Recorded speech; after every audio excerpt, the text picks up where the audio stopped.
السلام عليكم ورحمة الله وبركاته. إن الحمد لله نحمده ونستعينه ونستغفره ونعوذ بالله من شرور أنفسنا ومن سيئات أعمالنا.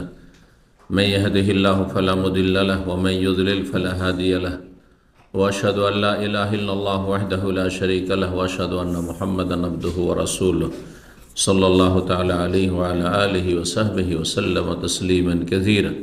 أما بعد أعوذ بالله من الشيطان الرجيم. إن الله يأمركم أن تؤدوا الأمانات إلى أهلها. সম্মানিত ভাতৃমণ্ডলী, আল্লাহ রাব্বুল আলামিনের প্রশংসা এবং প্রিয় নবী সাল্লাল্লাহু আলাইহি সাল্লামের উপর সালাত ও সালামের পর আজ বৃহস্পতিবার 10 জিলকাদা 1446 হিজরি মোতাবেক 8 মে 2025 আমাদের ধারাবাহিক আলোচনা চলে আসছে বিভিন্ন হক বা অধিকার সম্পর্কে। তারই ধারাবাহিকতায় আজকের বিষয়বস্তু হচ্ছে শাসকের ওপর জনগণের হক। দেশবাসী অথবা নাগরিক অথবা বলেন প্রজা, তাদের হক রাজার ওপর, প্রজার হক রাজার ওপর। শাসকের কি করণীয় জনগণের ক্ষেত্রে, জনগণ কি পায় শাসকের কাছে, যেগুলি তাদের ন্যায্য অধিকার বা হক প্রাপ্য, আর যা আদায় করা শাসকের ওপর ফরজ, শুধু জনগণের উপর ফরজ নয়। ফরজ বিষয়টি মানুষের হকের ক্ষেত্রে একজনের আরেকজনের ক্ষেত্রে ফরজ রয়েছে, পারস্পরিক ফরজ রয়েছে। স্বামীর ওপর স্ত্রীর হক ফরজ রয়েছে, তেমন স্ত্রীর ওপর স্বামীর হক ফরজ রয়েছে। এইরকম মুসলিম ভাই বোনদের আমার হক যেমন আপনাদের ওপর রয়েছে, তেমন আপনাদের হক আমার ওপর রয়েছে। আলেমদের যেমন অধিকার হক রয়েছে জনগণের উপর, এটি একটি বিষয়। এই বিষয়টি সম্ভবত আলোচনা এখন পর্যন্ত হয়নি, 17টি অলরেডি আলোচনা হয়ে গেছে। তো তেমনি জনসাধারণের আলেমের ওপর হক রয়েছে, কারণ তাদেরকে আল্লাহ রাব্বুল আলামিন দ্বীনের নেতৃত্ব দিয়েছেন। হ্যাঁ, পক্ষান্তরে শাসকদেরকে আল্লাহ দুনিয়ার নেতৃত্ব দিয়েছেন। জি, সুতরাং যার কাছে যেমন দায় দায়িত্ব রয়েছে বা যেমন তার মর্যাদা রয়েছে, তেমন তার উপর হক রয়েছে। আর শাসককে আল্লাহ রাব্বুল আলামিন যে শাসন ক্ষমতা দিয়েছেন, নেতৃত্ব দিয়েছেন, ক্ষমতায় বসিয়েছেন, এটি আল্লাহর পক্ষ থেকে আমানত। এটি তাদের সম্মানের আগে এটি আমানত, এটি তাদের বোঝা। যদি সত্যিকার এই অনুভূতি থাকে এবং এই চিন্তা চেতনা থাকে যে এটি আমার সম্মান নয়, বরং আমার ওপর এটি বোঝা চাপানো হয়েছে। মানুষও বোঝা চাপালে ভারী লাগে, হালকা লাগে না, আনন্দ লাগে না, কষ্ট লাগে ভারী বোঝা উঠাতে। তো এইভাবে একজন শাসককে চিন্তা করা উচিত। কিন্তু আছে কোথায়? এই শ্রেণীর ন্যায়পরায়ণ ভালো মানুষের বড়ই অভাব রয়েছে। আল্লাহ যেন সে অভাবগুলি পূরণ করেন।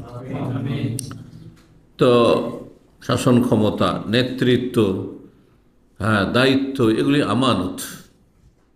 আল্লাহ রাব্বুল আমানতের কথা কোরআন এখানে বিভিন্ন আয়াতে বর্ণনা করেছেন। তার মধ্যে সূরা নিসার আয়াত নম্বর 58-তে আল্লাহ বলছেন, ইন্নাল্লাহ ইয়া'মুরুকুম আন তুআদ্দুল আমানাতি ইলা আহলিহা। নিশ্চয় আল্লাহ রাব্বুল আলামিন তোমাদেরকে নির্দেশ দিচ্ছেন, হুকুম, আল্লাহর হুকুম, ফরজ, যে তোমরা আমানত আদায় করে দেবে যাদের আমানত রয়েছে, মানে যাদের হক অধিকার রয়েছে তোমাদের কাছে আমানত, সেই আমানতগুলি তাদেরকে পৌঁছিয়ে দেবে। তুআদ্দুল আমানাতে আদায় করে দেবে, পৌঁছিয়ে দেবে ইলা আহলিহা, হকওয়ালাদের কাছে। যাদের হক, যাদের আমানত রয়েছে, আমানতওয়ালাদের কাছে আমানত পৌঁছে দেবে। সুতরাং হক আদায় করা ফরজ শাসকের ওপর। জনগণের ক্ষেত্রে যেমন জনগণের ওপর বেশ কিছু ফরজ কাজ রয়েছে। ইনশাআল্লাহ আগামী সপ্তাহে আল্লাহ তৌফিক দিলে সে বিষয়টি আলোচনা করব, যে শাসকদের হক জনগণের ওপর। যে একটি হাদিস শোনাই, এটি যে গুরু দায়িত্ব। সহিহ বুখারীতে কয়েক জায়গায় হাদিসটি রয়েছে, সহিহ মুসলিমও রয়েছে। আব্দুল্লাহ বিন ওমর রাদিয়াল্লাহু তাআলা আনহু বর্ণনা করেন, আন্না রাসূলুল্লাহ সাল্লাল্লাহু আলাইহি ওয়াসাল্লাম বলেছেন, আলা কুল্লুকুম রাইন ওয়া কুল্লুকুম মাসউলুন আন রাইয়াতিহি। শোনো, আলা, শোনো, সতর্ক করেছেন রাসূলুল্লাহ সাল্লাল্লাহু আলাইহি ওয়াসাল্লাম, কুল্লুকুম রাইন, তোমাদের প্রত্যেকেই দায়িত্বশীল। কারো কাছে ক্ষুদ্র দায়িত্ব আছে, কারো কাছে মাঝারি দায়িত্ব রয়েছে, কার কাছে বৃহৎ দায়িত্ব রয়েছে, বড় দায়িত্ব রয়েছে। সবাই আপন আপন জায়গায় দায়িত্বশীল। অকুল্লকুম মাসউলুন, আর প্রত্যেকেই জিজ্ঞাসিত হবে। কে জিজ্ঞাসা করবেন? আল্লাহ, যার কাছে হাজির হয়ে জবাব দিতে হবে। সুম্মা লা তুসআলুন্না, আল্লাহ বলছেন সূরা তাকাসুর, অতঃপর অবশ্যই অবশ্যই তোমরা জিজ্ঞাসিত হবে, তোমাদের জিজ্ঞাসা করা হবে আনিন নাঈম, নিয়ামত সম্পর্কে। আরে নাঈম, মাথাতে পা পর্যন্ত যা নিয়ামত আছে জিজ্ঞাসা করা হবে। যা কিছু আপনি ভোগ করছেন নিয়ামত, তা জিজ্ঞাসা করা হবে। নেতৃত্ব নিয়ামত আল্লাহর, জিজ্ঞাসা করা হবে। পয়সা নিয়ামত জিজ্ঞাসা করা হবে। সুস্থতা নিয়ামত জিজ্ঞাসা করা হবে। যৌবন নিয়ামত জিজ্ঞাসা করা হবে। জিজ্ঞাসা ছাড়া এক কদম আগে বাড়তে পারবেন হাসরের মাঠে। জবাব দিতে হবে। সে জবাব দেওয়া সহজ হবে যেই ব্যক্তি এখান থেকে প্রস্তুতি রাখবে।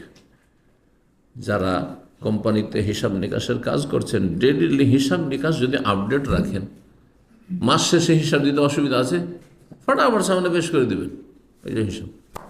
1 মিনিটও লাগবে না হিসাব দিতে, কারণ প্রতিদিনের হিসাব রেডি রেখেছেন। বরং কোনো শুধু বের করে তার সামনে রাখতে হবে, সব হিসাব করা আছে।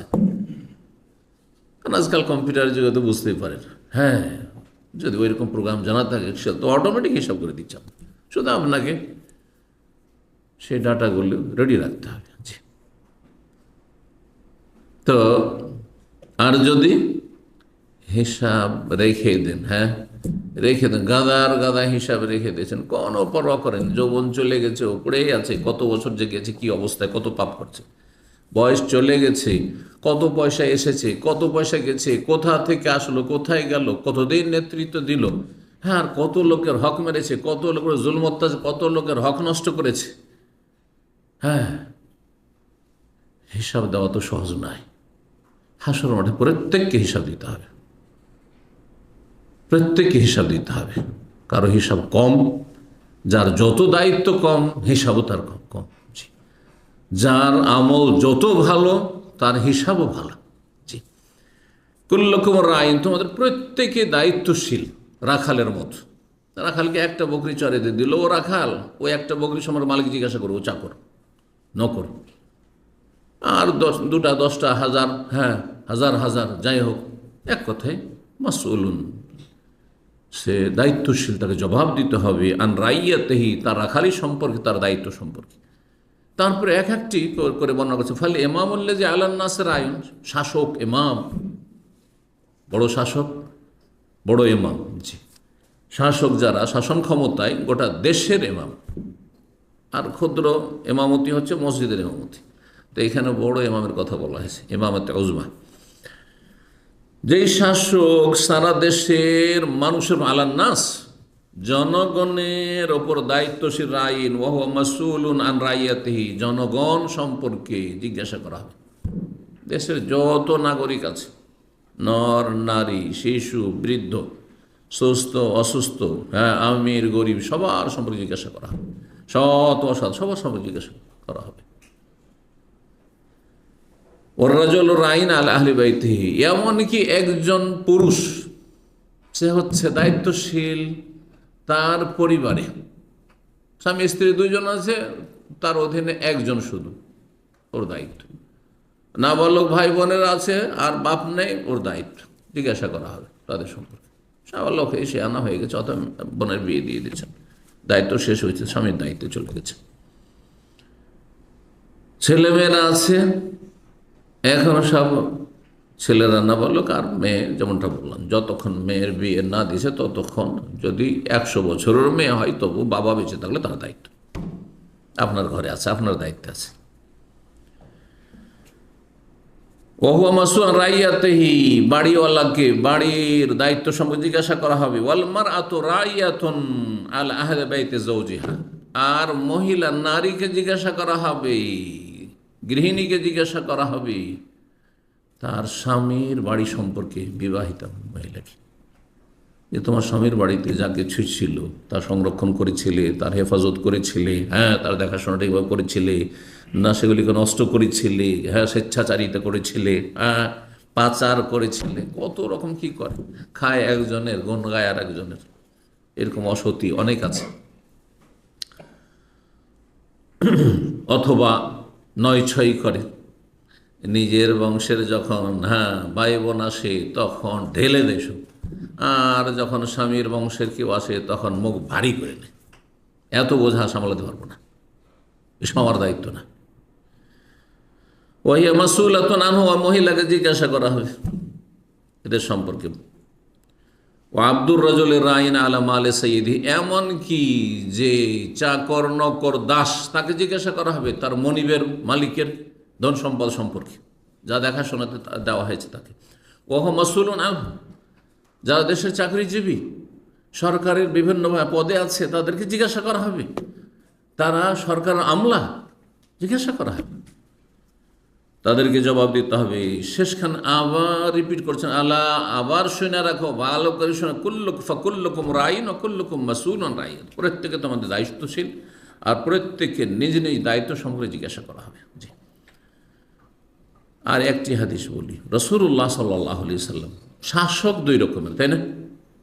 এক শ্রেণীর শাসক যারা দেশ জাতির জনগণের হিতাকাঙ্ক্ষী, সর্বাত্মক চেষ্টা করে তাদেরকে সুখে রাখার, ভালো রাখার, নাই পরায়ণ শাসক, তাদেরকে নেক দোয়া আছে রাসূলুল্লাহ সাল্লাল্লাহু আলাইহি সাল্লাম, নেক দোয়া দিয়েছেন, তাদের সুখ শান্তির দোয়া দিয়েছেন, সুবহানাল্লাহ।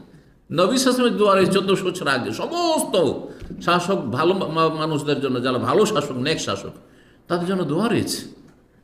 গুরুত্বপূর্ণ হাদিস এই হাদিসটি শাসক গোষ্ঠীর জন্য বা দায়িত্বশীলদের জন্য, শুধু বড় শাসক না, তার, হ্যাঁ, তার যতগুলি সদস্য আছে, সে এমপি হোক আর চেয়ারম্যান হোক আর সাধারণ মেম্বার হোক, আরে কিছু লোকের তো দায়িত্বশীল, হ্যাঁ, অথবা প্রশাসনে বিভিন্ন পদস্থ ব্যক্তিরা হোক। আর যারা অসৎ, যারা অন্যায় অবিচার করে, যারা কঠোরতা অবলম্বন করে, যারা নির্দোষীদেরকে, হ্যাঁ, তাদের জুলমের শিকার বানায় আর দোষীদেরকে ছাড় দিয়ে দেয়, যেহেতু এরা নিজের, ওরা পর, এই আপন পরে যাদের আচরণ রয়েছে, বৈরী আচরণ কারো সাথে, আর কারো সাথে অবাধ মিত্রতার আচরণ, আমার পক্ষে থাকলে অসুবিধা নেই, সাতক্ষণ মা, যারা দেশ জাতির জন্য ক্ষয়ক্ষতি করেছে, তাদেরকে বদ্দুয়া দিয়েছেন রাসূলুল্লাহ সাল্লাল্লাহু আলাইহি ওয়াসাল্লাম, আল্লাহ তাদের জন্য কঠিন করে দাও, রবের কাছে দোয়া করেছেন রাসূলুল্লাহ সাল্লাল্লাহু আলাইহি ওয়াসাল্লাম। হাদিসটি শোনায় সহিহ মুসলিমে 3407 নম্বর হাদিস। মা আয়েশা রাদিয়াল্লাহু তাআলা আনহা বর্ণনা করেছেন হাদিসটি, বলছেন, আন্না রাসূলুল্লাহ সাল্লাল্লাহু আলাইহি ওয়াসাল্লাম বলেন, আল্লাহুম্মা মান ওয়ালিয়া মিন উম্মতি শাইআন, হে আল্লাহ, আমার উম্মতের কেউ যদি কোনো দায়িত্ব পায়, ছোট দায়িত্ব হোক অথবা বড় দায়িত্ব, কোনো দায়িত্ব পায়, এই যে কোম্পানিতে আপনি ম্যানেজার হয়েছেন, ফোরম্যান হয়েছেন, সুপারভাইজার হয়েছেন, না আপনি আর কিছু হয়েছেন, হ্যাঁ, কোনো দায়িত্ব পেয়েছেন আপনি, মার্কেটিংয়ের, পারচেজিংয়ের, হ্যাঁ, বিভিন্ন দায়িত্বে আছেন আপনি, আমার উম্মতের যে কেউ কোনো কিছুর দায়িত্ব পায়, আর বিশেষভাবে বড় দায়িত্ব সম্পর্কে এই দোয়াটি আরও বেশি, কারণ ওদের কাছে অসাধারণ ক্ষমতা থাকে। মানুষের কাছে যখন অসাধারণ ক্ষমতা চলে আসে, তখন মানুষের আল্লাহর ভয়ভীতি না থাকলে তখন সীমা লঙ্ঘন করে। এটি কোরআনের কথা, মানুষের বদস্বভাব, এটি প্রকৃতি। জি, শুধু নেতৃত্বের ক্ষেত্রে না, পয়সার ক্ষেত্রে এমন মানুষ আপনাদের মধ্যে আছে, আর আমাদের সমাজে আছে, আপনার আশেপাশে আছে, যাদের পেটের ভাত যখন ছিল না, হ্যাঁ, পকেটে পয়সা ছিল না, হ্যাঁ, তখন তারা পাপ করতো না, আর দুটো পয়সা হয়েছে, পাপে ডুবে গেছে। ওয়াল্লাহু বাসাতাল্লাহু রিজকা লিইবাদিহি লাবাগাউ ফিল আরদ, আল্লাহ বলছেন, মানুষের বদস্বভাব হচ্ছে, আল্লাহ যদি এই শ্রেণীর অধিকাংশ মানুষ, যে তাদের রিজিককে আল্লাহ যদি বাসাতা, প্রশস্ত করে দেন, চারিদিকে শুধু টাকা পয়সা, ধন দৌলত, নেতৃত্ব, ক্ষমতা, প্রভাব, প্রতিপত্তি, লাবাগাউ ফিল, তখন পৃথিবীতে তারা জুলম অত্যাচার করা শুরু করে, সীমা লঙ্ঘন করে, তারা অন্যায় করা শুরু করে, অবিচার করা শুরু করে। এই জন্য আল্লাহ অনেক ভালো মানুষকেও বেশি দেন না। কেন? বেশি না দেওয়াতে তার কল্যাণ আছে। তোমার মতো ভালো মানুষগুলি যখন বেশি পয়সা পেয়েছে তখন আর ভালো মানুষ থাকেনি, ভালো মানুষ থাকেনি। এই জন্য আপনি নেক আল্লাহ ভালো মানুষ, আপনি দেখছেন যে আমার জীবনে কাবিরা গুনাহ নেই, তারপরেও যে দেখেন যে রিজিকের অনটন, অভাব, হ্যাঁ, অসুস্থ থাকছি, আর তার বিভিন্ন জায়গাতে ধাক্কা খাচ্ছি, আর মানে বিভিন্ন দিক থেকে ধরেন পার্থিব দিক থেকে বিভিন্ন জায়গায় ক্ষতিগ্রস্ত হচ্ছি, জানবেন যে এতে আল্লাহ আপনার কল্যাণ রেখেছেন। আপনি সে গোপন রহস্যগুলি জানেন না, যেগুলি আল্লাহর হেকমতে তকদিরে লুকায়িত আছে। জানলে আল্লাহ শুকর আদায় করতে, যে আলহামদুলিল্লাহ, যে আল্লাহ আমি ধন দৌলত রাজত্ব নিয়ে করবোটা কি? যদি এত ধন দৌলত হইতো আর জাহান্নামে চলে যেতাম, আমি কারণের মতো, নেতৃত্বের কারণে ফেরাউনের মতো জাহান্নামে চলে যেতাম, আবু জাহলের মতো জাহান্নামী হয়ে যেতাম। ওর চাইতে ভালো যে আল্লাহ আমি গরিব হয়ে, ও আবু হরের মতো আসাফে সুফা হয়ে, আর ওই আবু জাহরের মতো, আর ওই একেবারে গরিব মুসলিম যারা ছিলেন, হ্যাঁ, সাহাবায়ে কেরাম, হ্যাঁ, যাদের আপনার কাফনের সময় কাফন জুটছিল না, কিন্তু তারা জান্নাতি, বিনা হিসাবে জান্নাত তাদের জন্য, কত সম্মানিত তারা।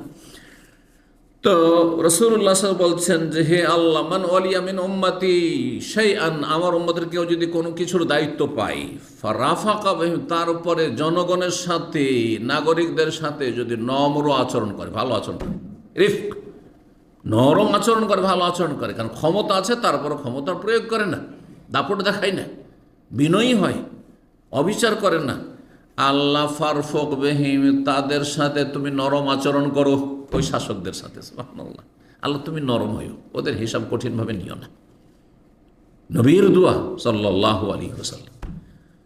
ওমান শাক্কা আলাইহিম, হে আল্লাহ, যারা জনগণের জন্য কি করেছে? কঠিন করেছে, মুশকিল করেছে, পেরেশান করেছে, অশান্তিতে রেখেছে, ফাশকুক আলাইহি, আর তাদের কি করো? তাদের জন্য তুমি কঠিন করে তাদের জীবনটাকে, তাদের জীবনকে সংকীর্ণ সংকুচিত করে দাও, তাদের জীবনকে অশান্তি দিয়ে ভরে দাও। জি, ফাশকুক আলাইহি, যারা মুশকিল করেছে তাদের জীবনকে মুশকিল করে দাও আল্লাহ। এই জন্য জালেম শাসক, জালেম দায়িত্বশীল, জালেম নেতারা, হ্যাঁ, জালেম অফিসাররা কখনো শান্তি পায় না। একসময় খুব দাপট থাকে, তারপর এমন নিশ্চিহ্ন হয়ে যায়। আর যদি দুনিয়াতে আল্লাহ ছেড়েও দেন, তো এটা অবশ্যই ইয়াকিন রাখতে একজন মুসলিম হিসাবে, যে আল্লাহ ছেড়ে দেন কিন্তু ছাড় দেন না। জি, এখন ভূমিকাতে বেশ কিছু কথা হয়ে গেছে। এই কথাগুলি যদি একজন দায়িত্বশীল মনে রাখে, সে ওপরের দায়িত্বশীল হোক আর সাধারণ, হ্যাঁ, গ্রামে গঞ্জের দায়িত্বশীল হোক না কেন, যে সামাজিক দায়িত্বশীল হোক, আর যে কোনো পদস্থ ব্যক্তি হোক, যদি মনে রাখে, তাহলে সে অসৎ আচরণ করবে না, সে মানুষের সাথে খারাপ আচরণ করবে না, অবিচার অন্যায় করবে না, সবসময় ভালো মানুষে চলার চেষ্টা করবে। আর ভালো মানুষ হলে রাসূলুল্লাহ সাল্লাল্লাহু আলাইহি ওয়াসাল্লামের দোয়া পাবে, আর খারাপ মানুষের রাসূলুল্লাহ বদ দোয়া পাবে। আরে আমার দোয়া, আপনার দোয়া, কারো দোয়া কবুল, দুনিয়ার দোয়া কবুল না হইতে পারে, কিন্তু রাসূলুল্লাহ সাল্লাল্লাহু আলাইহি ওয়াসাল্লাম মুস্তাজাবুদ দাওয়া, তার দোয়া কবুল হয়েছে, এতে কোনো সন্দেহ নেই, কোনো সন্দেহ নেই। হকগুলি বয়ান করি। বেশ কিছু হক জনগণের রয়েছে, কার ওপর বললাম? শাসকদের ওপর।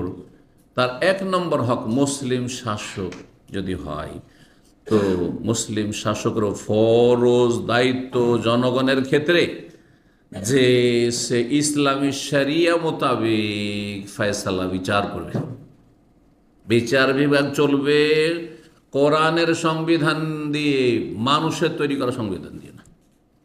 সংবিধান যদি তৈরি হয়, সেটা কোরআনে কারীমের আলোকে, সুন্নাহর আলোকে, হাদিসের আলোকে তৈরি হবে। যেমন সৌদি আরবের মালিক আব্দুল আজিজ রহমতুল্লাহ আলাইহ, বর্তমান যে রাজা, তার বাবা, জি, কয়েক রাজার বাবা, জানেন, কিং আব্দুল আজিজ যখন প্রথম, হ্যাঁ, এই দেশের রাজা বাদশাহ হলেন, তখন তাকে জাতিসংঘে জিজ্ঞাসা করে, প্রত্যেক দেশের সংবিধান আমাদের কাছে পেশ করা হয়েছে, আপনাদের সংবিধান কোথায়? তিনি কোরআনে কারীম সাথে একটা রেখেছিলেন, সাথে কোরআনে কারীম পেশ করে দিলেন, এ হচ্ছে আমাদের সংবিধান। এ হচ্ছে আমাদের সংবিধান। এই সাহস থাকতে হবে একজন শাসকের, একজন মুসলিম শাসক হিম্মতের সাথে কথা বলবে। আল্লাহর দিনের ক্ষেত্রে কোন কাফেরকে, কোন জালেমকে, কোন ইসলামের শত্রুকে ভয় পাবে না। আল্লাহ যার বুঝার তৌফিক দান করে।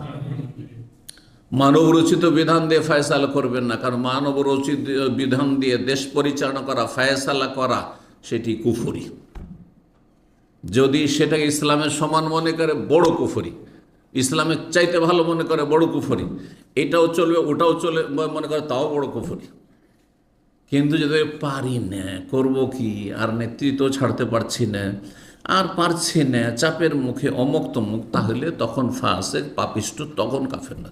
তাহলে ঢালাওভাবে আমরা মানবরচিত বিধান দিয়ে বিচারকারীকে কাফের বলি না, আর ঢালাওভাবে তারা পাপী মুসলিম নয়, পাপী সর্বনিম্ন তারা গুনাহগার, জালেম। কারণ 3 আয়াতে 3 রকম আল্লাহ বলেছেন। এক আয়াতে কাফের বলেছেন, সূরা মায়দায় 3টি আয়াত রয়েছে। আর এক আয়াতে যারা মানব রচিত বিধান দিয়ে দেশ পরিচালনা করে অথবা বিচার বিভাগ পরিচালনা করে, তাদেরকে আল্লাহ জালেম বলেছেন। আর এক আয়াতে আল্লাহ ফাসিক বলেছেন, পাপিষ্ঠ বলেছেন। 3-এর 1 অবশ্য, সেটা যে কোনো স্তরে হোক না। সামাজিক বিচার, কারণ সামাজিক বিচারগুলি তো আমাদের ইসলামে ধার ধারে না। আমাদের মণ্ডল মাতবর সর্দার মিলে যেসব বিচারগুলি করে না, মেম্বার টেম্বার মিলে, এইখানে কোনো আলেম, ভালো আলেমকে রাখা হয় না। তারা বিচার করে, যার কাছে পয়সা আছে সে বিচার। এরা হচ্ছে সব সমাজের বিচারপতি, সমাজপতি এরা। না না না, ইসলাম ছাড়া কোন আপনার ঘরের বিচারও চলবে না। আর ছেলে মেয়ের ঝগড়া, ছেলেদের ঝগড়া, এমনকি স্বামী স্ত্রী দুজনের ঝগড়া, বিচার করলে কোরআন হাদিস দিয়ে বিচার করতে হবে। কার নাই কারণ নেই। এটা হচ্ছে ইসলাম। শুধু রাষ্ট্রীয় ক্ষেত্রে নয়, জীবনের প্রতিটি ক্ষেত্রে ইউসাল্লিম ও তাসলিম, সেই নত করে ইসলামের বিধিবিধান সর্বস্তরে মেনে নেবে।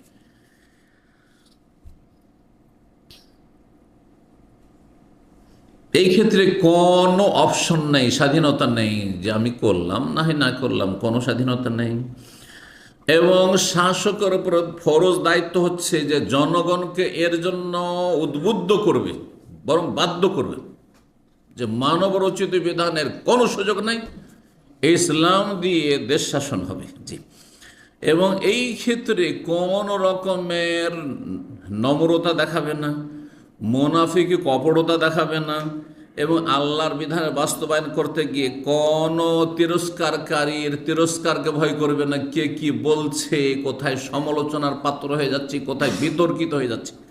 আরে এক শ্রেণীর আমাদের দেশের আলেম সমাজও তো বিতর্কিত হইতে চায় না। আর যদি কেউ বাতিলের বিরুদ্ধে, শিরকের বিরুদ্ধে বলে, বেদাতের বিরুদ্ধে বলে, বেদাতি ফিরকার বিরুদ্ধে বলে, বিভিন্ন গুমরাদের বিরুদ্ধে বলে, তো উনি তো বিতর্কিত আলেম। বলছে না এই কথাটি ইসলাম বিরোধী। তাহলে তো প্রথম আল্লাহ বিতর্কিত, নাউযুবিল্লাহ মিন যালিক। আল্লাহ বলছেন আল্লাহ আহাদ, এটা আল্লাহর কথা কিনা, সূরা ইখলাস। আর মুশরিকরা কি বলছে? বহু দেবদেবী আছে। কেউ তৃত্ববাদে বিশ্বাসী, কেউ বহুত্ববাদে বিশ্বাসী, কেউ মাজারে সেজদা করে বিশ্বাসী। আল্লাহ বলছে লা তুশরিক বিল্লাহ, আল্লাহর সাথে শরীক করেন না, শিরক সবচেয়ে বড় অপরাধ। কথা বোঝা গেছে? তাহলে আল্লাহকে বিতর্কিত বানিয়ে দিলেন। রাসূলুল্লাহ সাল্লাল্লাহু আলাইহি ওয়াসাল্লাম মক্কায় যখন আসেন, বলে লা ইলাহা ইল্লাল্লাহ, বলো কুলু লা ইলাহা ইল্লাল্লাহ, এটি হচ্ছে তুফলিহু, সফলতা, এর ছাড়া কোনো সফলতা নেই। তখন অধিকাংশ লোক বিরোধী হয়েছিল না পক্ষে হয়েছিল? প্রায় সবাই তার পক্ষে, অল্প একটা দুটো করে আসছে শুধু, ঠিক কিনা? তাহলে রাসূলুল্লাহ সাল্লাল্লাহু আলাইহি ওয়াসাল্লাম বিতর্কিত। পৃথিবীতে তৌহিদের সাথে একমত হতে পারেনি আদম সন্তান, তাহলে অন্য বিষয়ে কি করে একমত হইতে পারে? ওয়ালা ইয়াজালুনা মুখতালিফিন। আল্লাহ বলছেন মানুষের স্বভাবই হচ্ছে বিভিন্ন মতে বিভক্ত হন। ইল্লা মান রাহিমা রাব্বুক, আল্লাহর রহমত হলেই শুধু একটি পয়েন্টে, সেন্টার পয়েন্টে আসতে পারবে, সেটা হচ্ছে তৌহিদ, আল্লাহর একত্ব, এক আল্লাহর ইবাদত করব, এক রাসূলের তরিকায় চলবে। এটি আল্লাহর রহমত, এটা সবাইকে দেয় না। কেউ যদি শিরক না করে তো বিদআত করছে। যদি শিরক থেকে মুক্ত থাকে, হয়তো বড় শিরক করে না, মাজারে যায় না, কিন্তু নবীর তরিকে নামাজ পড়তে রাজি না, ও নামাজ দুপুরে নামাজ পড়বে, সম্মিলিত মোনাজাত করবে, সালাম ফিরে কপালে হাত দেব। নবীর তরিকা না এগুলো। হ্যাঁ, 2 ঈদ নবীর তরিকা মানতে চায় না, ও 3 ঈদ করবে, ঈদে মিলাদুন নবী করবে। কোথায় আছে না? সব ক্ষেত্রে তো বিতর্ক আর বিতর্ক। আপনি যাবেন কোথায়? সুতরাং এই কথাটি বাতিল কথা, যে আমি বিতর্কিত হইতে চাই না এবং উনি বিতর্কিত না আপনি, তার মানে আপনি বাতিলপন্থী। সমস্ত বাতিলের সাথে আপনি আঘাত করেছেন, আপনি সমঝোতা করেছেন, সবটাকে মেনে নিচ্ছেন আপনি। আপনার মানহাজ, আদর্শ হচ্ছে এটাও ঠিক ওইটাও ঠিক। কথা বোঝা গেছে? মাজার পূজাও ঠিক, মূর্তি পূজাও ঠিক, আর 3 এলাহাতে বিশ্বাসী খ্রিস্টানদের সেটাও ঠিক, আর ইহুদিদের ওজাইর আল্লাহর পুত্র সেটাও ঠিক, আর আমরা বলছি যে ওজাইর আল্লাহর পুত্র নয়, ওইটাও ঠিক, এইটাও ঠিক ওইটাও ঠিক। হ্যাঁ, এখন রাত এটাও ঠিক, এখন দিন এটাও ঠিক। এটা কোনোদিন সত্য? কোনোদিন সত্য নয়, মিথ্যা কথা এটি। জি, আল্লাহ বুঝার তৌফিক দান করুন। বহু আয়াত রয়েছে সূরা মায়দা আয়াত 50 আপনাদেরকে শোনায়, 49-50। আল্লাহ বলছেন ওয়ানেহকুম বাইনাহুম বিমা আনজালাল্লাহ, হে নবী, মানব জাতির মাঝে তুমি আল্লাহর নাজিলকৃত বিধান দিয়ে ফয়সালা কর। নবীকে আল্লাহ বলছেন, তোমার নিজের কথা দিয়ে ফয়সালা করলে হবে না। আমি নবী, আমি যা ইচ্ছা তাই আদেশ করলাম, হ্যাঁ করো না করো না। বিমা আনজালাল্লাহ ওয়ালা তাত্তাবি আহওয়াহুম, মানুষের খেয়াল খুশির অনুসরণ করিও না। মানুষের মনকে খুশি করতে হবে এটা ভাবিও না, তাদের কুপ্রবৃত্তির অনুসরণ করে না। কেউ এটা চায়, কেউ ওটা চায়, কেউ এটা চায়, হ্যাঁ এটা শুনিও না।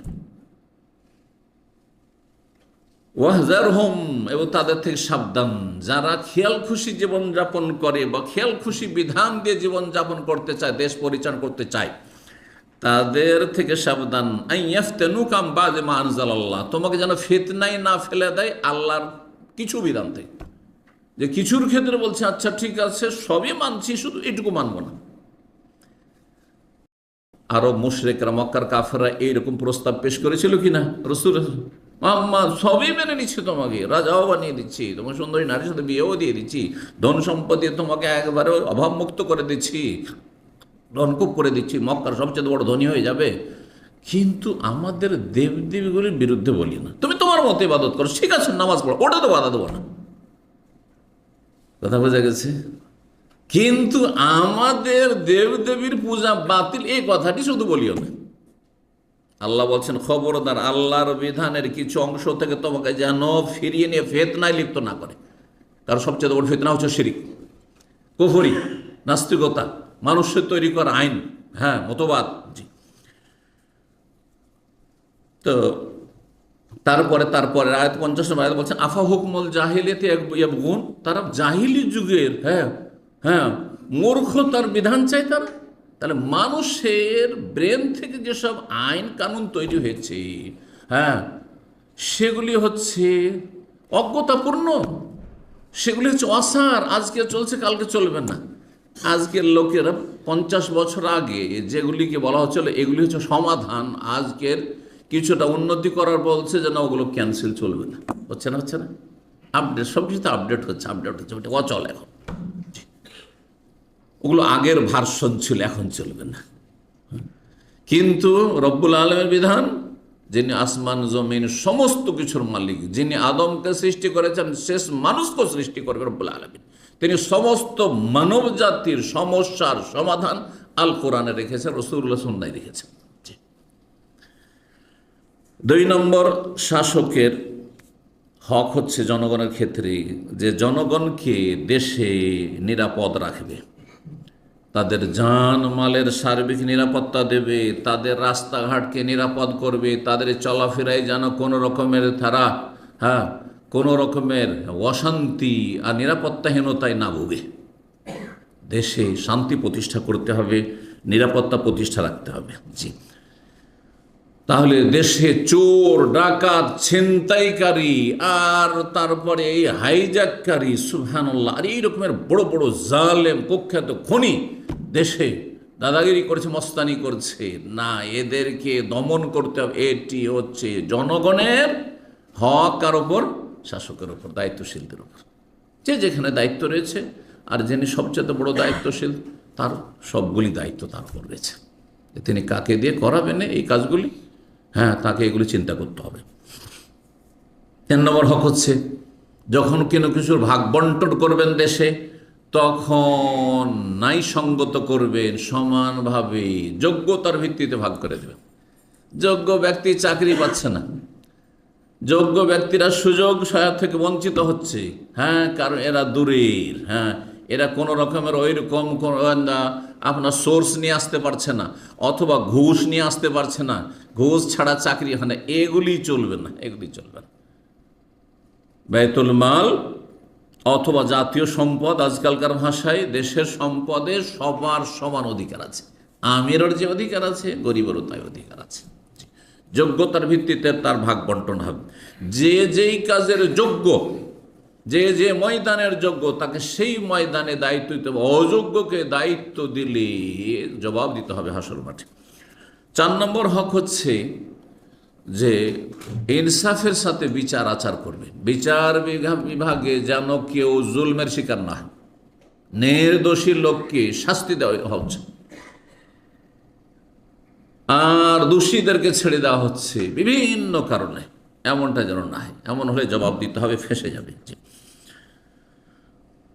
5 নম্বর হক হচ্ছে যে শাসকরা নিজেরা সালাত কায়েম করবে এবং দেশের জনগণ যাতে সালাত বাধ্যতামূলক কায়েম করে এর ব্যবস্থা করবে। তাহলে তার জন্য মসজিদ, পর্যাপ্ত পরিমাণে দেশে মসজিদের পারমিশন দিতে হবে। মসজিদের বরং সরকারকে সরকারের ফান্ড থেকে মসজিদের ব্যবস্থা করতে হবে। রাসূলুল্লাহ সাল্লাল্লাহু আলাইহি ওয়াসাল্লাম মসজিদ মদিনায় আসার পরে প্রথম কাজ কি করেছেন? আগে নিজের বাড়ি তৈরি করেছেন। আবু আইয়ুবের বাড়িতে আসেন, আগে মসজিদ নববী তৈরি করেছেন। চিন্তা করেন কত গুরুত্বপূর্ণ কাজ এটি শাসকের জন্য। রাসূলুল্লাহ সাল্লাল্লাহু আলাইহি ওয়াসাল্লাম উম্মতের প্রথম শাসক, প্রথম কাজ মসজিদ তৈরি করা। শাসকের তাহলে প্রতি অঞ্চলে কতগুলি মসজিদ লাগবে, আর মসজিদের ইমাম, মুয়াজ্জিন ইত্যাদি দায়িত্বশীল, মসজিদের খরচ খরচা ইত্যাদি সবগুলি দায়িত্ব তাদের। এটি হচ্ছে ইসলাম, এটি খোলাফায়ে রাশেদিন আদর্শ। এটি যুগ যুগ ধরে, তারপরে বনু উমাইয়া, বনু আব্বাসের সব যুগে, মোগল আমলেও, জি, এটি হচ্ছে ইসলামের আদর্শ। সালাত কায়েম করবে, সালাত কায়েমে কোনো জায়গাতে যেন বাধাগ্রস্ত কেউ না হয়। সালাতের সময় হয়েছে, যে কোনো জায়গায় সালাত আদায় করবে। আল্লাহর জমিন সবগুলি আল্লাহ আরদুকুল্লাহ মসজিদ, রাসূলুল্লাহ বলেছেন। সুতরাং কোনো শাসক যদি বলে এইখানে নামাজ পড়া যাবে না, এইখানে নামাজ পড়া যাবে না, তাহলে জুলম অত্যাচার করল, বড় অপরাধ করল। আল্লাহ রাব্বুল কোরআনে কারিমে সূরা হজের 41 নম্বর আয়াতে ইরশাদ করেছেন শাসকদের দায়িত্ব সম্পর্কে, আল্লাযীনা মাক্কান্নাহুম ফিল আরদ। শাসকরা এমন হবে, তার আগে বলছেন ওয়ালা ইয়ানসুরান্নাল্লাহু মান ইয়ানসুরুহু, আল্লাহ অবশ্যই সাহায্য করবেন কাদের? যারা আল্লাহকে সাহায্য করবে, মানে আল্লাহর দ্বীনকে সাহায্য করবে। আল্লাহর দ্বীনকে শক্তিশালী করেন, আপনাকে আল্লাহ শক্তিশালী করবেন, আপনার পরিবারকে আল্লাহ শক্তিশালী করবেন, জি হ্যাঁ, আপনার সমাজকে আল্লাহ শক্তিশালী করবেন, জি হ্যাঁ, শাসন ক্ষমতাকে আল্লাহ শক্তিশালী করবেন। শাসক যদি আল্লাহর দ্বীনের সাহায্য করে, তাহলে শাসকের আল্লাহ সাহায্য করবেন। ওয়াদা রব্বুল আলামিনের ওয়ালা ইয়ানসুরান্নাল্লাহু মান ইয়ানসুরুহু, জি। অন্য আয়াতে রয়েছে ইন তানসুরুল্লাহ ইয়ানসুরুকুম, আল্লাহকে সাহায্য করো, আল্লাহ তোমাদের সাহায্য করবে। একাধিক আয়াতে বিষয়টি রয়েছে। আল্লাহ সাহায্য করা মানে কি? আল্লাহ সাহায্যের প্রয়োজন আছে আমাদের নাকি? হ্যাঁ, আল্লাহর দ্বীনের সাহায্য করতে হবে। আল্লাহ এটা সিস্টেম করে দিয়েছে। আল্লাহ ইচ্ছা করলে মানুষকে অসহায় বানিয়ে দেন, আল্লাহর দ্বীনকে সারা জমিনে প্রতিষ্ঠিত করে দিতেন। হ্যাঁ, এমন ব্যক্তি আকাশ থেকে নামিয়ে দিতেন, আর এত শক্তি তাকে দিতেন যে এইসব দুনিয়ার শক্তিধর সব তার কাছে ওই রকমই পরাজিত হয়ে যেত, নিস্ত নাবুদ হয়ে যেত। যেমন ফিরাউনের জাদুঘররা মুসা আলাইহিস সালামের মুজিজা, লাঠির মুজিজা যখন বিশাল অজগর সাপ হয়ে সবকে গিলে ফেললো, সব শেষ হয়ে গেল, ঠিক কিনা?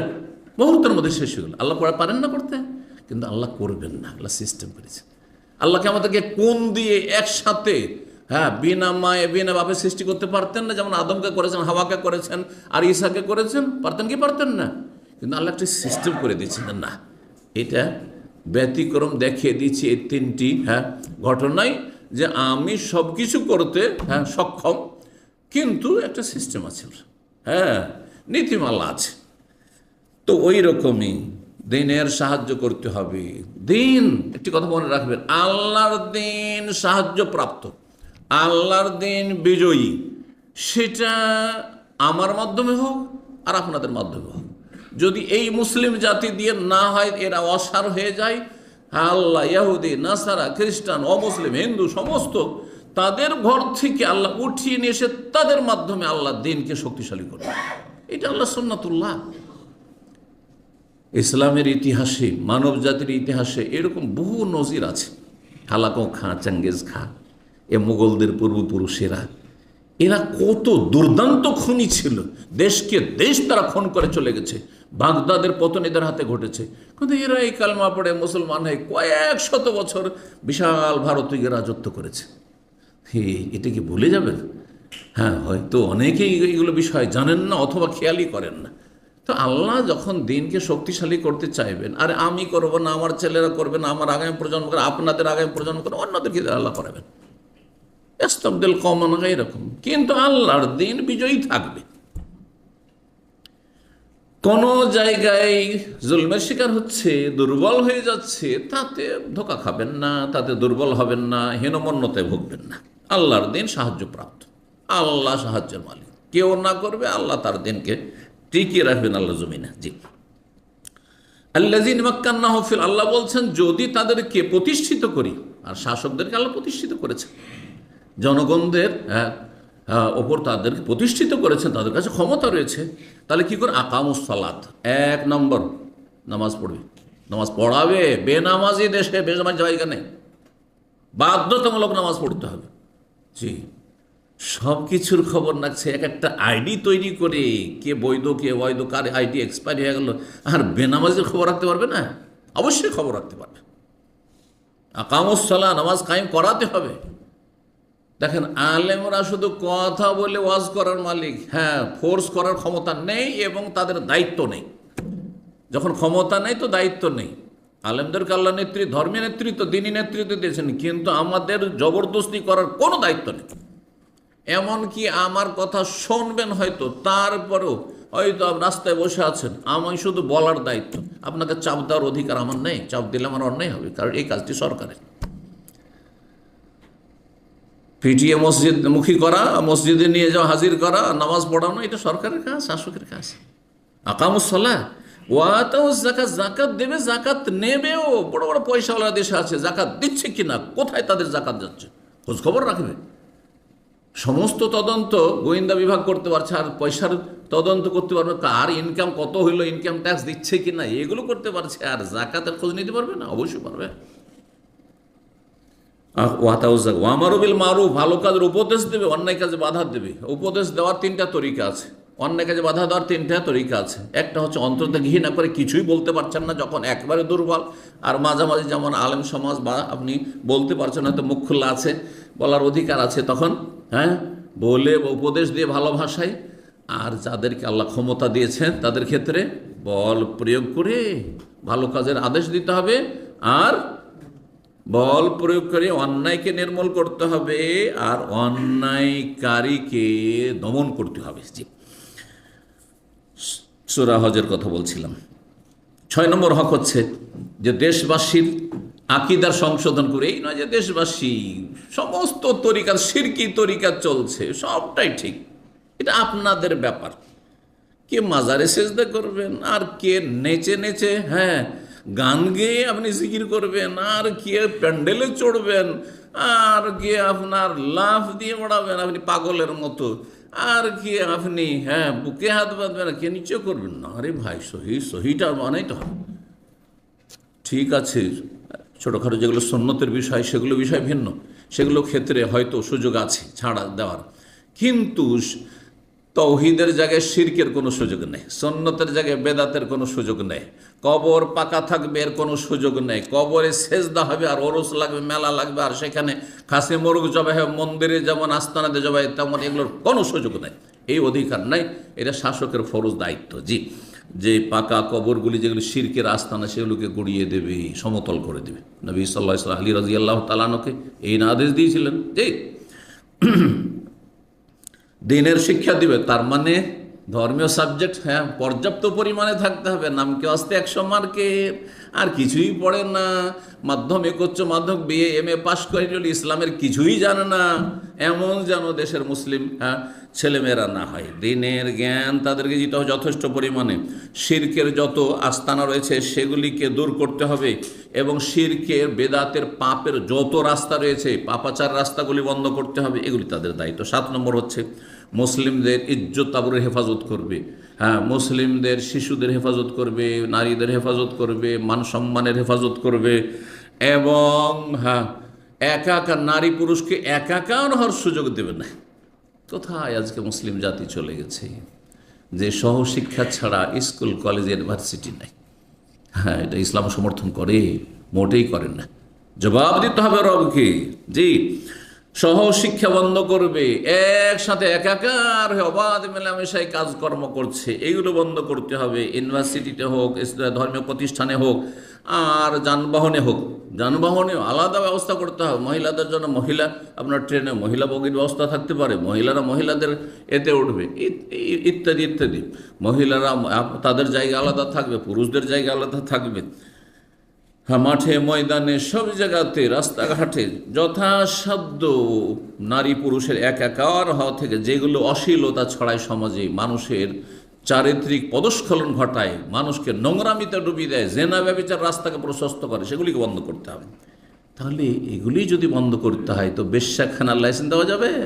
হ্যাঁ, আর পতিত বেশ্যাদেরকে আবার যৌনকর্মী বলা যাবে, স্বীকৃতি দেওয়া যাবে? কোনো অবকাশ নাই, এর কোনো অবকাশ নাই। সারা বিশ্বের যে কোনো জায়গায় হোক না কেন, মুসলিম দেশে এর কোনো সুযোগ নেই, রবের কাছে ফেসে যাবে এরা। 8 নম্বর হক হচ্ছে, দেশে যদি কিছু বিরল উদ্ভট ফতুয়া থাকে, উদ্ভট ফতুয়া দিচ্ছে, আর দেশ জাতিকে গুমরা করছে, উদ্ভট কথাবার্তা বলছে, ধর্মকর্ম করছে, আর দেশ জাতিকে গুমরা করছে, তাহলে তাদের কি করতে হবে? তাদেরকে দমন করতে হবে। যেমন হিজবুত তৌহিদ, হ্যাঁ, এরা নারী পুরুষকে বিভ্রান্ত করে জাহান্নামে নিয়ে যাচ্ছে, ইসলাম থেকে বের করে দিচ্ছে। কাদিয়ানিরা ইসলাম থেকে বের করে দিচ্ছে তাদের নবী মির্জা গোলাম আহমদ কাদিয়ানি, শেষ রসুল মোহাম্মদ সাল্লাল্লাহু আলাইহি ওয়াসাল্লাম নয়। এইরকম বহু ফিরকা, বাতিল ফিরকা রয়েছে, যেসব ফিরকাগুলি প্রকাশ্যে অথবা প্রকাশ্যে গোপনে তাদের অপতৎপরতা চালাচ্ছে, সেগুলিকে নির্মূল করতে হবে, এবং যাতে করে মুসলিম সমাজে ঐক্য গড়ে উঠে। সেই জন্য গোঁড়ামির কোনো সুযোগ দেবে না, আর এই ধর্মের ভিত্তিতে মারামারি হানাহানির কোনো সুযোগ দেবে না, মসজিদ ভাঙার কোনো সুযোগ দেবে না, আর মাদ্রাসায় ইসলামী প্রতিষ্ঠানে আক্রমণের কোনো সুযোগ দেবে না। এসব কোনো সুযোগ দেবে না, আইনকে হাতে নেওয়ার কোনো সুযোগ নেই। জি, আল্লাহ যেন বুঝার তৌফিক দান করেন। 9 নম্বর হক হচ্ছে জনগণের, শাসকের ওপর, যে জনগণের যদি কোনো কষ্ট থাকে সেসব কষ্ট দূর করার জন্য, হালকা করার, লাঘব করার জন্য এবং তাদের পাশে দাঁড়ার জন্য সর্বাত্মক চেষ্টা করবে।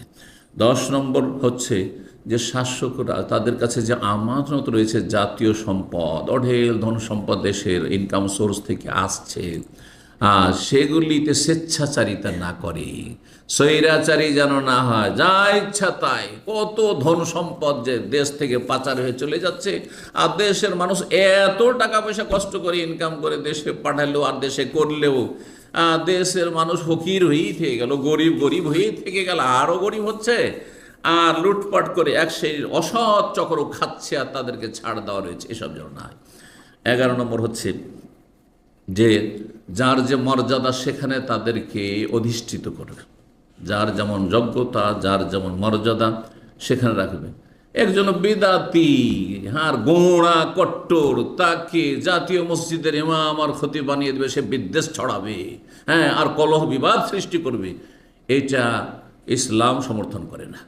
একজন অন্তত উদার মানুষ, হানাফি, শাফি, মালিকি, হাম্বলি, আহলুল হাদিস, যারা আহলুস সুন্নাত ওয়াল জামাত, হ্যাঁ, তাদের সবাই কিনে কমপক্ষে চলবে। ঠিক আছে, বড় শিরক বিদআত যারা করে, কুফরি করে, তাদের অবশ্যই তাদের কোনো রকমের সুযোগ দেওয়া যাবে না। কিন্তু কথা হচ্ছে যে হাকুশি শুধু কে রফেদিনী করেন না, আর কে আপনার কোথায় হাত বাঁধে আর আমি নাচতে না জোরে বলে, সেই নিয়ে গোঁড়ামি করবে, আর কলহ বিবাদ সৃষ্টি করবে, আর ফিতনা ফাসাদ সৃষ্টি করবে, উস্কানিমূলক কথা বলবে, আর তাকে বড় একটা দায়িত্ব দিয়ে দিবে না, মোটেই জায়েজ নাই।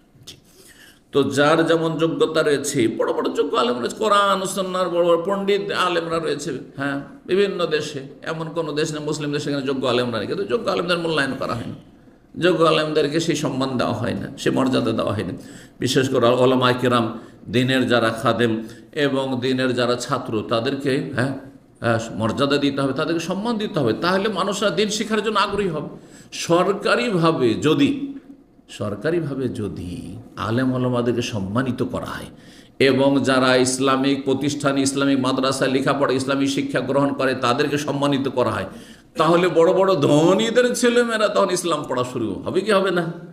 একসময় ছিল মোগল আমলে বড় বড় ওলামায়ে কেরামরা রাজা বাদশাহদের সবচেয়ে কাছের মানুষ, সবচেয়ে কাছের মানুষ। বাদশাহ আলমগীর, আওরঙ্গজেব যে বাদশাহ, সেই বাদশাহ আর ঘনিষ্ঠ ব্যক্তি ছিলেন আল্লামা শাহ ওয়ালিউল্লাহ মুহাদ্দিস দেহলভির পিতা শাহ আব্দুর রহিম দেহলভি, জি, প্রধান উপদেষ্টা।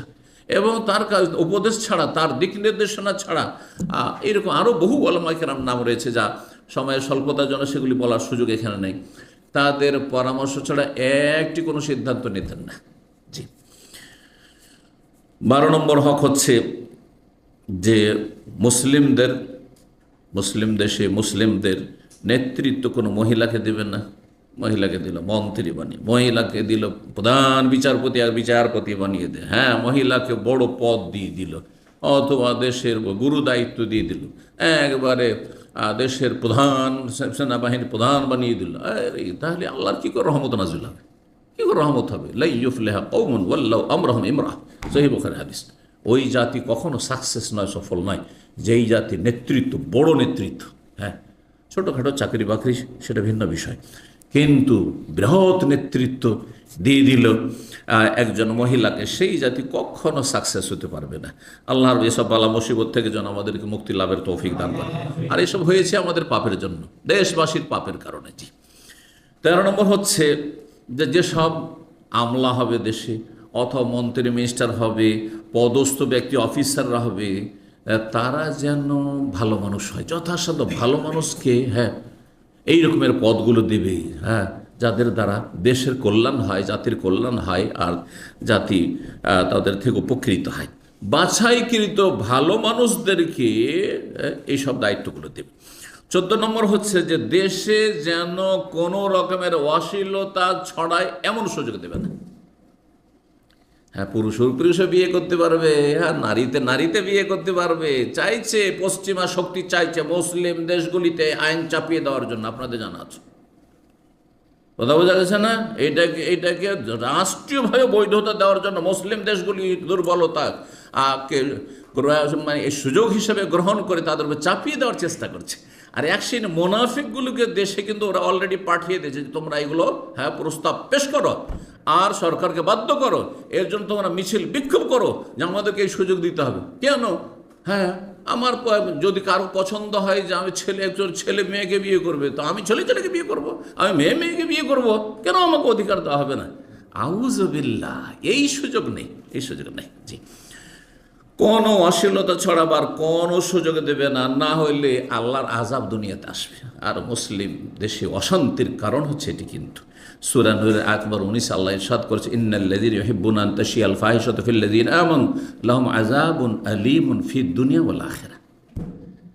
যেসব লোকেরা, যেসব নেতারা, যেসব শাসকরা চাই যে মুসলিম সমাজে ফাহেসা, সমকামিতা ছড়িয়ে যাক, আর তারপরে জেনা ব্যভিচার ছড়িয়ে যাক, আর প্রতিটি শহর আর অঞ্চলে বেশ্যাখানা পতিতালয় থাক, আর সেটা বেশ্যা বলবে না, পতিতালয় বলবে না, না হলে মানহানি হচ্ছে, আর তারা লজ্জা পাচ্ছে, তাদেরকে যৌনকর্মী বলে যাতে বুক ফুলিয়ে তারা এইসব কাজ করতে পারে একবারে নির্দ্বিধায়। লাহুম আযাবুন আলীমুন ফিদ দুনিয়া ওয়াল আখিরাহ। যারা এগুলোর অনুমতি দেবে, অনুমোদন দেবে, তাদের জন্য মর্মান্তিক শাস্তি রয়েছে দুনিয়াতে এবং আখিরাতে। দুনিয়াতে শাস্তি রয়েছে, আল্লাহ বলছে ফিদ দুনিয়া, এই নয় যে শুধু আখিরাত।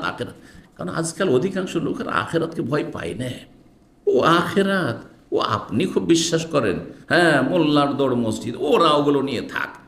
দুনিয়াতে আল্লাহ শাস্তি দেবেন, জি, কোনো শান্তি পাবে না দুনিয়াতেও। আল্লাহ বুঝার তৌফিক দান করুন। 15 নম্বর হক হচ্ছে জনগণের শাসকের ওপর যে মিডিয়াকে কন্ট্রোলে রাখবে। মিডিয়া যা ইচ্ছা তাই প্রচার করছে, ইসলামের বিরুদ্ধে প্রচার করছে, হ্যাঁ, অহকের বিরুদ্ধে প্রচার করছে, আর অশ্লীলতা ছড়াচ্ছে, আর কিছুই বলছে না সরকার। হ্যাঁ, নিরপেক্ষ দর্শকের ভূমিকা দেখছে। হ্যাঁ, না না না না, এই সুযোগ নেই। কারণ এই মিডিয়াই মানুষকে মুহূর্তের মধ্যেই নাচাচ্ছে। মিডিয়া যা করছে তাতেই প্রভাবিত হয়ে যাচ্ছে। আমাদের ছেলেমেয়েরা অধিকাংশ খারাপ কেন হয়ে যাচ্ছে? মিডিয়ার কারণে। সেটা সে মিডিয়া, আপনার সোশ্যাল মিডিয়া হোক যা নতুন, অথবা তার আগে যেসব মিডিয়া ছিল, সে রেডিও হোক, আর আপনার টিভি হোক, আর অন্যান্য যেসব মিডিয়া পত্র পত্রিকা হোক, এগুলির কারণে দেশ জাতি খারাপ হয়ে যাচ্ছে। সুতরাং মিডিয়াকে পুরোপুরি কন্ট্রোল রাখবে, যাতে করে মানুষের চারিত্রিক অবনতি না হয়, আর তাতে সম্মানিত করবে জ্ঞানীদেরকে, ওলামাদেরকে, যারা দ্বীনের দিক নির্দেশনা দেবে জাতিকে, যাতে করে মানুষের চরিত্র ভালো হয়। এইরকমই নোংরা ছায়াছবির প্রচার প্রসার, আর গান বাজনা ইত্যাদি, আর যত রকমের অশ্লীলতা রয়েছে, এগুলি থেকে পুরোপুরি এইরকমই সুফিদের যেই পীরতন্ত্রে বিশ্বাসী, ভ্রান্ত মতবাদে বিশ্বাসীদের যে নোংরামিগুলি রয়েছে, অশ্লীলতা রয়েছে, সেগুলি থেকেও তাদেরকে বিরত রাখবে এবং সেগুলি হওয়ার কোনো রকমের সুযোগ দেবে না। 16 নম্বর হক হচ্ছে যে দেশে এমন সংস্থা থাকবে, যে সংস্থা দায়িত্ব থাকবে মানুষকে ভালো কাজের জন্য উৎসাহিত করা, অন্যায় কাজে বাধা দেওয়া, যারা গাফিল উদাসীন হয়েছে তাদেরকে স্মরণ করানো, এবং যারা দিন জানে না তাদেরকে দিন শেখানো। অর্থাৎ দেশে দায়ী থাকবে, আলেম ওলামা থাকবে, তাদেরকে সরকার খরচ খরচা দেবে, তাদেরকে ফ্রি করে দেবে।